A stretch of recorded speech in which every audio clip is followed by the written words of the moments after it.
O Enem tem uma tradição de colocar temas ligados a minorias e grupos socialmente vulneráveis. Então eu vou te ensinar a escrever uma redação sobre qualquer das possibilidades desse eixo temático.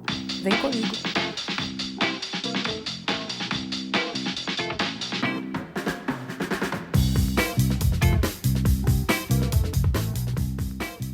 Então vamos pensar primeiro como introduzir essa redação, ou seja, como fazer a contextualização. Eu iniciaria, por exemplo, falando da definição de minoria ou de exclusão social. Minoria é um grupo de pessoas afetadas pela chamada vulnerabilidade social, ou seja, não tem pleno acesso aos seus direitos.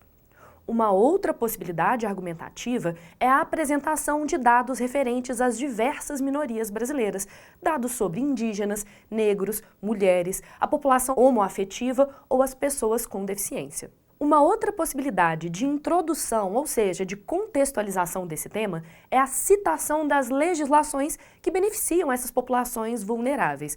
Por exemplo, o Estatuto da Pessoa com Deficiência, de 2015, ou o Estatuto do Indígena, a Lei de Cotas, a criminalização do racismo, a Lei Maria da Penha.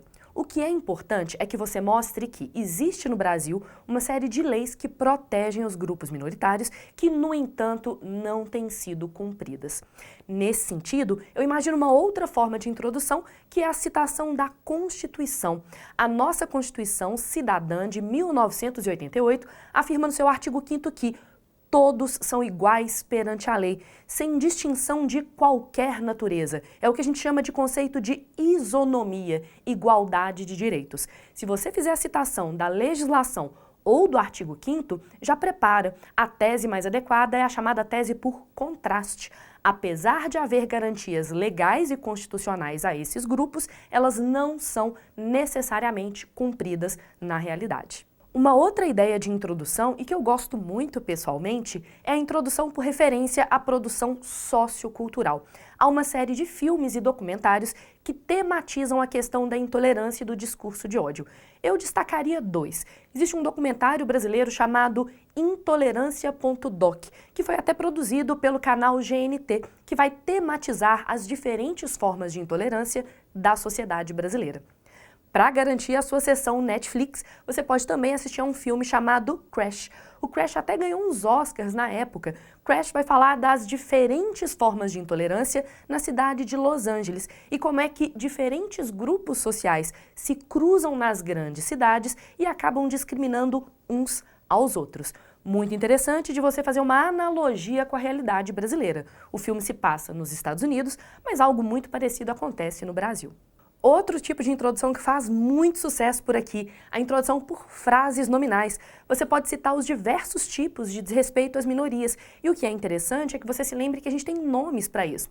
A gente tem o racismo, o machismo, a homofobia e a gente tem até um tipo de preconceito de que a gente não fala muito na sociedade brasileira, que é o etarismo, o preconceito contra uma faixa etária. Muito comum, por exemplo, o preconceito contra idosos.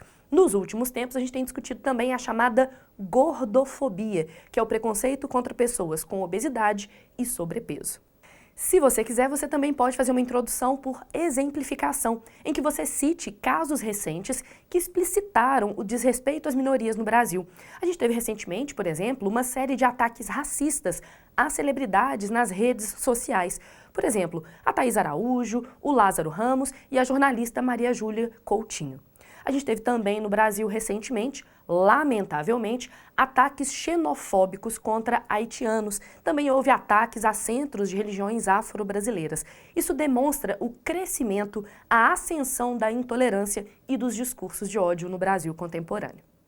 É possível também fazer uma definição da ideia de liberdade de expressão, para depois fazer um contraste com a ideia de discurso de ódio. Temos sim direito à liberdade de opinião, de informação e de expressão, mas isso não nos dá direito de atacar grupos sociais, especialmente as minorias, que já são tão vulneráveis assim. Por fim, eu destacaria a apresentação de um paradoxo sociológico.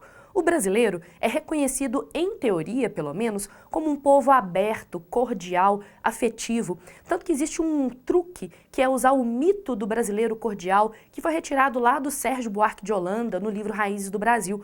No entanto, o que a gente observa nos últimos tempos é uma tendência do brasileiro à exclusão, à discriminação e ao preconceito, devido à ascensão de posturas ideológicas mais conservadoras. E isso a gente poderia, por exemplo, lá no desenvolvimento, atribuir a uma falta de referenciais do homem hipermoderno. Diante da mudança da sociedade, o homem se sente meio perdido e ele tende a se apegar a um discurso mais conservador, a um discurso que diz que há apenas uma forma de vida e apenas uma forma de verdade. A sua tese nesse texto, ela pode ser livre, mas é necessário que você explicite a discriminação contra grupos minoritários. Essas formas de violência podem ser bem físicas, mas podem ser também simbólicas. Por exemplo, a utilização de estereótipos ou de xingamentos, de ofensas verbais. O que é importante é que você mostre que existe uma violação de direitos individuais e coletivos. O que eu sugeriria de tese, de estruturação mesmo? A ideia de que a ascensão de discursos intolerantes no Brasil revela uma série de jogos de poder, de assimetrias de poder, que sustentam dinâmicas muito mais amplas, que têm a ver com as desigualdades sociais que marcam a história brasileira. É interessante que você mostre uma discussão aprofundada do tema, mostrando que ao longo da história do Brasil se construiu essa hierarquização entre os indivíduos. Uma outra ideia de tese muito interessante é mostrar que esse tipo de discurso de ódio tem impacto não somente sobre o indivíduo que é diretamente afetado, não apenas a vítima a curto prazo, mas que isso sustenta uma estrutura social muito desigual, ou seja, toda a comunidade que cerca esse indivíduo e toda a sociedade brasileira sofrem com as consequências do discurso de ódio. Para temas ligados a minorias e a noção de desigualdade social, eu gosto muito da tese por contraste. A ideia de, apesar de a Constituição garantir a igualdade de direitos a todos os cidadãos, alguns são segregados. Ou, apesar da diversidade ser uma das marcas da identidade brasileira, a gente ainda observa a intolerância no Brasil.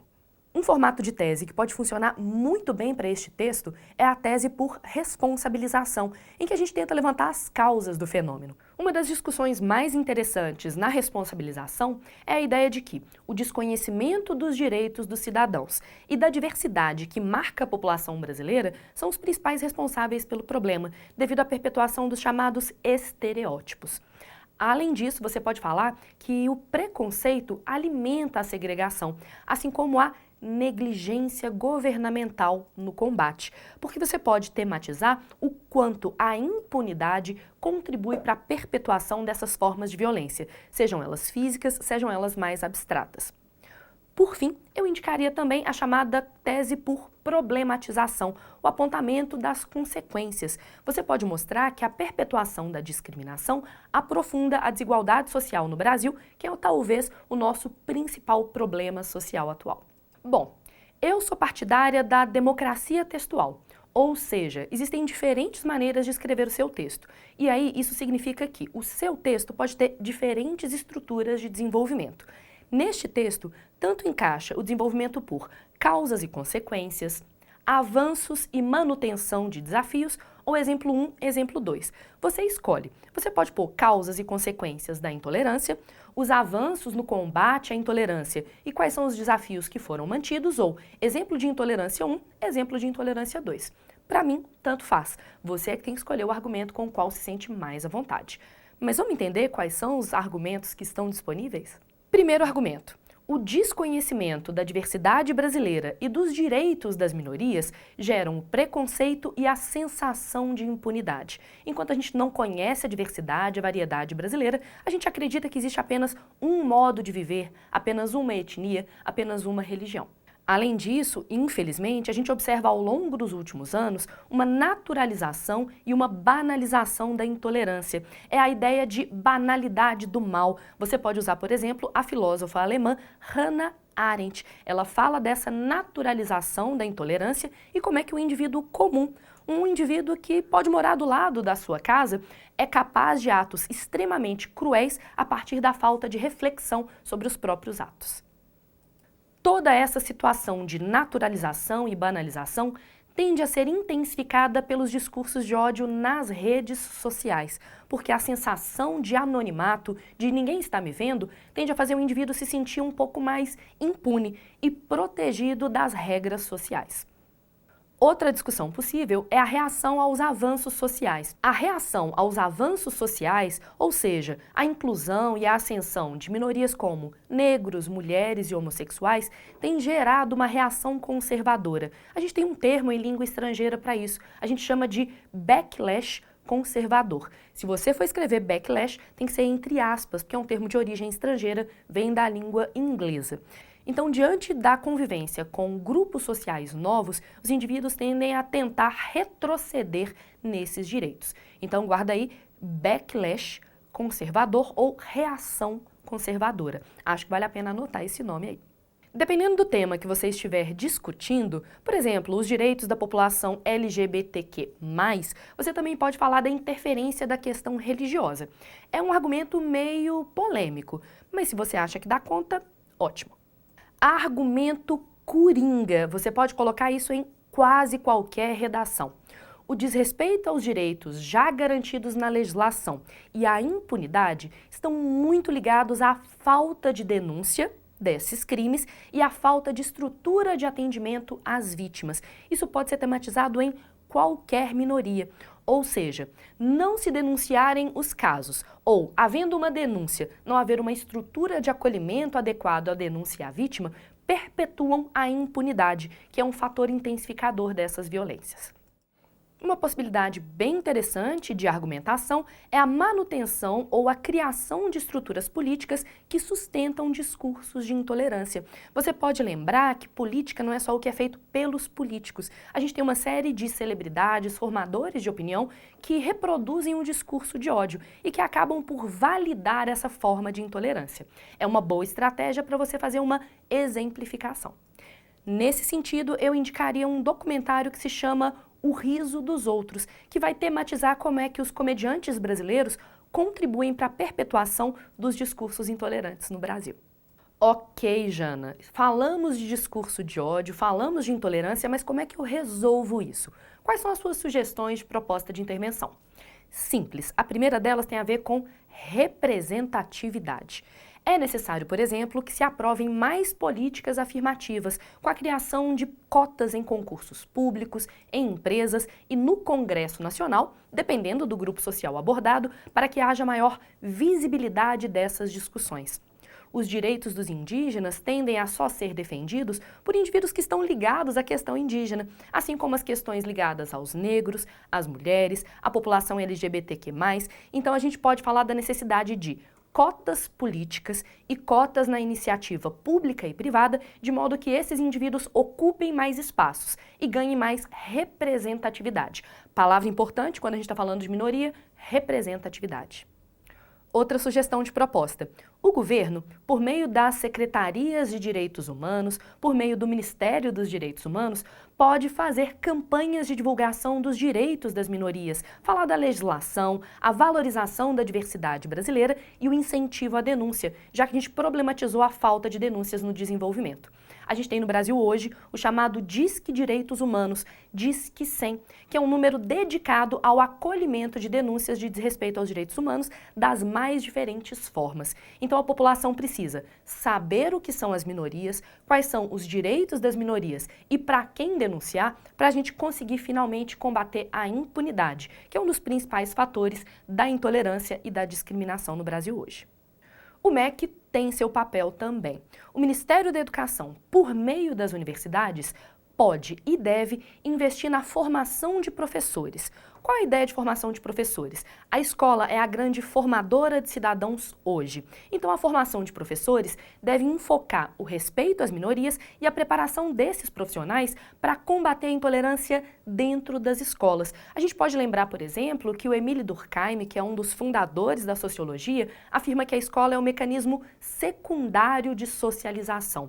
A família forma o indivíduo primeiro e a escola é o segundo mecanismo de socialização. Ou seja, os valores passados pela escola tendem a se perpetuar na sociedade. Então imagina se a gente tivesse professores mais preparados para abordar o assunto e coibir as primeiras manifestações de intolerância.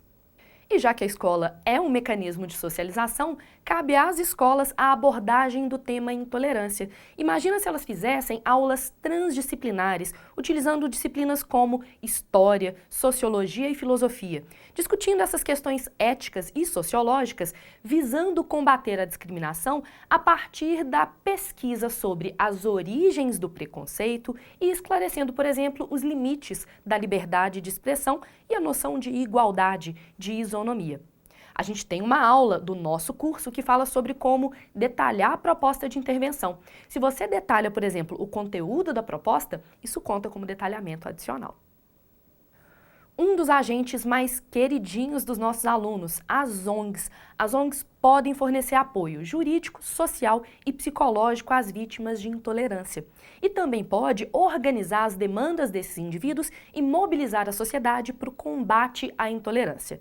Lembrando, a aula de hoje não é sobre uma forma de intolerância específica. A ideia é te preparar para qualquer texto ligado a minorias. Por fim, uma proposta de intervenção que já funciona em algumas capitais brasileiras, mas que merece uma maior abrangência, merece ser ampliada. É a abertura de mais delegacias especializadas em delitos de intolerância, como já existem em alguns estados. A cidade do Rio de Janeiro, por exemplo, tem uma delegacia especializada em crimes de intolerância. Imagina se a gente tivesse pelo menos uma dessa em todas as capitais, de modo que se centralizassem as informações, se centralizassem as investigações e centralizassem também o atendimento às vítimas. Bom, conversamos sobre discriminação, minorias, discurso de ódio e intolerância. Espero que você esteja sendo esperto ou esperta. Pegue suas anotações, pegue também o material que foi disponibilizado para vocês e use isso para discutir outros temas ligados a minorias. Vale a pena se perguntar: como eu usaria esta aula para falar sobre gordofobia, etarismo, preconceito contra indígenas? O que eu fiz hoje foi uma aula sobre qualquer grupo socialmente vulnerável. Espero que eu tenha te ajudado rumo ao 1000. Até a próxima!